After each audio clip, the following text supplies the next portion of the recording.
Winter में प्रकृति हमें इतने उपहार देती है कि अगर हम उसका सही से इस्तेमाल करें तो हमारी इम्यूनिटी अच्छी हो सकती है, हमारी स्किन बेटर हो सकती है, हमारी आईज, हमारा स्वास्थ्य हम बेहतर बना सकते हैं। मेरा कॉन्सेप्ट है फूड इज़ मेडिसिन और इसी कॉन्सेप्ट पर मैं इस प्लेटफॉर्म पर आपसे जानकारी साझा करती हूँ। आशा है आपको ये जानकारी अच्छी लगेगी क्योंकि ये आपकी पूरी परिवार की वेलबींग के लिए है। चैनल को सब्सक्राइब करें और आइए इस वीडियो को देखते हैं।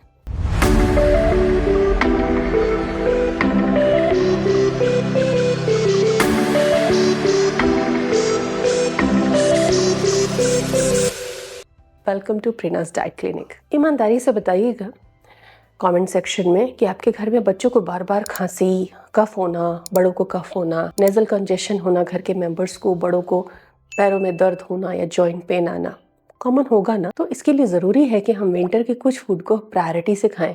ये चीज़ें ठीक हो सकती हैं क्योंकि आहार ही हमारी दवाई है, लेकिन ये निर्भर करता है उसके खाने के तरीके पर। और इस पद्धति को हम कहते हैं थेरापेटिक डाइट। तो इस पद्धति में आज मैंने 5 कुछ खास चीज़ों को चुना है। हालांकि ये लिस्ट यहीं ख़त्म नहीं होती, लेकिन कुछ प्रमुख चीज़ें हैं जो विंटर में ही खाई जा सकती हैं, इसलिए आप इनका इस्तेमाल ज़रूर करें, ट्राई ज़रूर करें। सबसे पहला है गम, एडिबल गम। गोंद 2 तरीके का होता है, एक गोंद कतीरा होता है और एक ड्राई होता है, जिसको कि रोस्ट करके लड्डू में डाला जाता है या कूट कर पाउडर बना के लड्डू में ऐड किया जाता है। तो हम सर्दियों में खाए जाने वाले उस ड्राई गोंद की बात करेंगे जो डार्कर ब्राउनिश येलोविश कलर में होता है। इसको आप ड्राई फ्रूट के साथ सूप बनाकर ले सकते हैं, लड्डू बनाकर ले सकते हैं। कोशिश करें इसमें देसी खांड, गुड़ का ही इस्तेमाल करें। इस गोंद में naturally calcium, magnesium and polysaccharides अच्छी मात्रा में होते हैं। ये बोन्स, जॉइंट्स एंड इम्यूनिटी के लिए बहुत अच्छा होता है। Specially kids, elders and postpartum stage में फीमेल्स के लिए बहुत अच्छा होता है। तो इसका सूप इंस्टेंटली बन जाता है। थोड़े से घी में, 1-1.5 चम्मच घी में आप 1-1.5 चम्मच गोंद डालकर रोस्ट कर लें, फूल जाता है कम आंच पर। और थोड़े से नट्स भी सेक लें, बारीक काट लें, क्रश कर लें और इसको 1-1.5 कप पानी में गुड़ पकाकर इनको डाल दीजिए। इंस्टेंट सूप तैयार हो जाता है। रात को सोने से पहले ये सूप दे सकते हैं आप फैमिली मेम्बर्स को, या नाश्ते के बाद दिया जा सकता है। काफ़ी हेल्दी, नरिशिंग और गर्माहट देने वाला होता है। इसके अलावा गोंद के लड्डू किसी पसंदीदा आटे में तैयार कर सकते हैं आप, और इसको 1 कप गुनगुने फी के दूध के साथ लिया जा सकता है। Choice is yours. दूसरा है मखाना।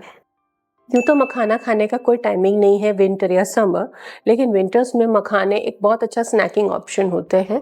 ये प्रोटीन एंड मैग्नीशियम से भरपूर है, कैल्शियम भी इसमें भरपूर है।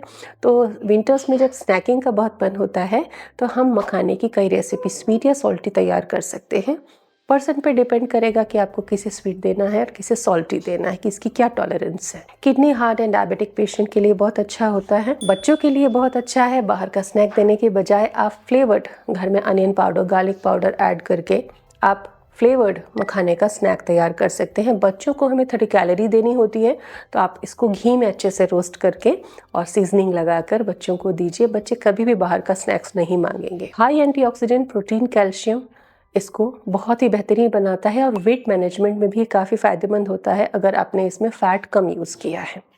तो विंटर्स में मखाने की स्नैकिंग के लिए आप मखाना रोस्ट करके स्टोर कर सकते हैं, या फिर कढ़ाई में 1 चम्मच घी डालें, 2 चम्मच गुड़ डालें, ज़रूरत के मुताबिक गुड़ डालें, और वो पिघल जाए तब इसमें हल्के कढ़ाई में ड्राई रोस्ट किए हुए मखाने डालकर और इसका एक मीठा मखाने का स्नैक तैयार करके भी बच्चों को दिया जा सकता है। मखाने का पाउडर, खस का पाउडर मिक्स करके आप दूध में ऐड करके बड़ों को दे सकते हैं, या मखाने का ड्राई रोस्ट करके आप इसे लड्डू में भी आटे के तौर पे इस्तेमाल कर सकते हैं। ये इन्फ्लेमेशन कम करता है और इम्यूनिटी को मजबूती देता है, तो विंटर्स में मखाने ज़रूर यूज़ करें। विंटर्स में घी खाने की परंपरा कुछ राज्यों में बहुत है, तो जहाँ तेज़ ठंड पड़ती है वहाँ पर घी आपको लेना चाहिए। ये बॉडी को वार्मथ देता है, कई मिनरल्स और वाइटामिन को एब्जॉर्ब होने में हेल्प करता है, और ये आंतों की अंदर की लाइनिंग को रिपेयर भी करता है।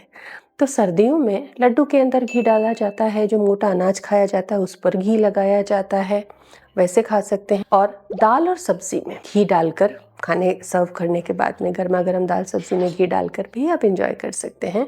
याद रखें, घी उतना खाएं जितना आप पचा सकते हैं। अगर आप बैठक वाली लाइफ जीते हैं दिन भर आपका बैठक में रहता है, वर्कआउट बहुत कम है, तो आप 1-1.5 चम्मच से ज़्यादा घी का इस्तेमाल न करें। वात दोष जिनको हैं, जो बहुत पतले हैं, लीन है, जिनको बहुत गैस बनती है, चिड़चिड़ापन और गुस्सा बना रहता है, उनके लिए तिल का तेल और घी बहुत ही अच्छा है। तो उनको अपनी डाइट में ऊपर से घी ज़रूर खाना चाहिए। रूखा खाना उनको अवॉइड करना चाहिए। कफ और पित्त प्रकृति वाले लोगों को घी सीमित मात्रा में खाना चाहिए, जितना वो पचा सके। घी खाने की सही क्वांटिटी आपको पता होनी चाहिए कि कितनी आपकी बॉडी पचा सकती है। और याद रखें, कभी भी घी को जलाकर, जैसे कि तवे पे पराठे बनाकर या कढ़ाई में घी में पूड़ियाँ तलकर, ऐसे घी का प्रयोग ना करें। ये घी की बर्बादी है, सदुपयोग नहीं। घी को बिना हीट किए हुए गर्म खाने में सर्विंग के बाद में डालकर खाना उचित है। विंटर्स में कैरेट खाना बहुत अच्छा रहता है, लेकिन कैरेट कैसे खाएं? हमेशा गाजर का हलवा, तो गाजर का हलवा बनाने में एफर्ट लगता है और उसमें काफ़ी घी और शुगर भी आता है। देन आप कैरेट का सैलेड यूज़ कर सकती हैं, फर्मेंटेड कांजी आप उसका तैयार कर सकती हैं, विंटर्स के लिए बहुत अच्छा रहता है। या गाजर का मूली का मिक्स अचार तैयार कर सकती हैं, ये सर्दियों में बहुत अच्छा लगता है और सभी पसंद से खाते हैं। गाजर का चुकंदर के साथ आप सूप तैयार कर सकती हैं। गाजर को सलाद में यूज़ कर सकती हैं, बहुत सारे यूजेस हैं। जो लोग जूस ले सकते हैं वो गाजर चुकंदर आंवले का जूस विंटर्स में ले सकते हैं। ये आइस के लिए बहुत अच्छा है, पेट के लिए बहुत अच्छा है, आपके लीवर डिटॉक्स करने के लिए बहुत अच्छा है, हीमोग्लोबिन इम्प्रूव करने के लिए अच्छा है। लेकिन शुगर प्रॉब्लम हो तो गाजर को जूस के फॉर्म में यूज़ अवॉइड करें। सर्दियों का मिनरल बैंक है तिल, तो सर्दियों में तिल ज़रूर खाएं। तिल की इंस्टेंट रेसिपी इसी चैनल पर मैंने एक वीडियो में कवर की है, बनाकर आपको सिखाया है, जो कि मैं 5 मिनट में बनाती हूँ। आप भी अपनी फैमिली को तिल की वो रेसिपी खिला सकती हैं, बहुत स्वादिष्ट और बिना किसी मिलावट के घर में तैयार हो जाती है, झटपट। खून की कमी, जॉइंट पेन, बच्चों के जो बढ़ते हुए बच्चे हैं उनकी ग्रोथ के लिए तिल बहुत अच्छा है। तो तिल को आप अपने डाइट में, जैसे खाना खाने के बाद एक तिल का लड्डू ले लिया, मीठे खाने का जब मन हुआ, दूध के साथ ले लिया, या कोई सूप तैयार कर रहे हैं उसमें भी आप रोस्टेड तिल ऐड कर सकते हैं। कुल मिला के प्रति व्यक्ति 1 चम्मच तिल शरीर में जाना चाहिए। इस हिसाब से आप तिल का सदुपयोग करें। तिल की चटनी या पाउडर ड्राई चटनी बनाकर भी स्टोर किया जा सकता है, लहसुन, करी पत्ता और साबुत मिर्च के साथ में। दोस्तों, सर्दी में हेल्दी रहना कोई महंगा काम नहीं है, लेकिन हाँ, आपको पता होना चाहिए कि आपको करना क्या है। Hope this video will guide you. Thanks.